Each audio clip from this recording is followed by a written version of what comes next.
భయ్యా IPL season 18 match number 5లో భాగంగా Gujarat Titans మరియు పంజాబ్ కింగ్స్ మధ్య మ్యాచ్ జరగబోతుంది. ఈ మ్యాచ్ సంబంధించిన ఫుల్ డీటెయిల్స్ తో పాటు టీమ్ అప్డేట్స్ మరియు ప్లేయింగ్ లెవెల్ గురించి ఈ వీడియోలో చూద్దాం. సో ఈ వీడియోని ఎండ్ వరకు చూసేందుకు ట్రై చేయండి. మార్చ్ 25వ తేదీన గుజరాత్ మరియు పంజాబ్ మధ్య అహ్మదాబాద్ వేదికగా సాయంత్రం 7:30 గంటలకి మ్యాచ్ స్టార్ట్ కాబోతుంది. ఈ మ్యాచ్ అనేది రెండు స్ట్రాంగ్ టీమ్స్ మధ్య అయితే జరగనుంది. ఒకవైపు గుజరాత్ ని శుభ్మన్ గిల్ లీడ్ చేస్తుంటే మరోవైపు పంజాబ్ ని శ్రేయస్ అయ్యర్ లీడ్ చేస్తున్నాడు. ఇక నరేంద్ర మోడీ స్టేడియం విషయానికి వస్తే ఇక్కడ పిచెస్ అనేవి బ్యాటింగ్ సపోర్ట్ చేస్తాయి. అలాగే బౌలింగ్ టీం మంచి లేనంతలో బౌలింగ్ వేయగలితే గనక తక్కువ స్కోర్ కి కట్టడి చేసే అవకాశం అయితే ఉంది. ఇక గ్రౌండ్ స్టాట్స్ విషయానికి వస్తే ఓవరాల్ గా 35 మ్యాచ్లు జరిగితే అందులో ఫస్ట్ బ్యాటింగ్ చేసిన టీమ్స్ 15 సార్లు గెలవగా సెకండ్ బ్యాటింగ్ చేసిన టీమ్స్ అనేవి 20 సార్లు గెలిచాయి. ఇక్కడ ఫస్ట్ ఇన్నింగ్స్ ఒక యావరేజ్ స్కోర్ చూసుకుంటే 168 అయితే ఉంది. ఇంక రిజల్ట్ల మధ్య హెడ్ టు హెడ్ చూసుకుంటే ఓవరాల్ గా 5 మ్యాచెస్ జరగగా గుజరాత్ 3 మ్యాచ్లు గెలిస్తే పంజాబ్ 2 మ్యాచ్లు అయితే గెలిచింది. ఆల్మోస్ట్ ఈ రిజల్ట్లు ఈక్వల్ గా అయితే ఉన్నాయి. ఇంకా గుజరాత్ టీం విషయానికి వస్తే అన్ని డిపార్ట్మెంట్లు అయితే స్ట్రాంగ్ గా ఉంది. ముఖ్యంగా ఫాస్ట్ బౌలింగ్ డిపార్ట్మెంట్ అయితే ఇంకా స్ట్రాంగ్ అయితే ఉంది. ఇంకా బ్యాటింగ్ విషయానికి వస్తే జాస్ బట్లర్ ఇంక్లూజన్ తో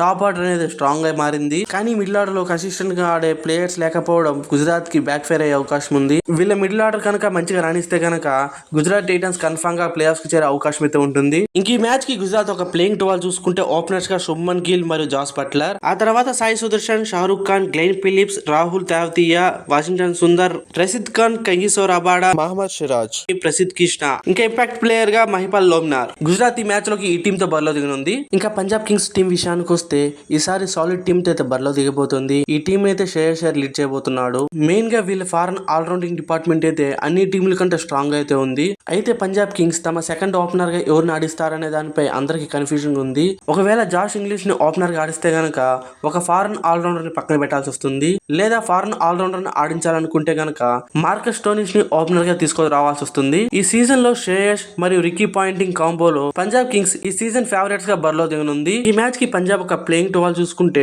ఓపెనర్స్ గా ప్రభసిమ్రాన్ సింగ్, జాస్ ఇంగ్లీష్, ఆ తర్వాత Shreyas Iyer, Marcus Stoinis, Glenn Maxwell, Sushant Singh, Marco Jansen, Harpreet Brar, Yash Thakur, Arshdeep Singh, Yuzvendra Chahal, impact player గా నిహాల్ వెదిరా. ఈ టీమ్ తో పంజాబ్ కింగ్స్ ఈ మ్యాచ్ కి బరిలో దిగబోతుంది. ఈ మ్యాచ్ లో మీరు ఏ టీమ్ కి సపోర్ట్ చేస్తున్నారో కామెంట్ సెక్షన్ లో కామెంట్ చేయండి.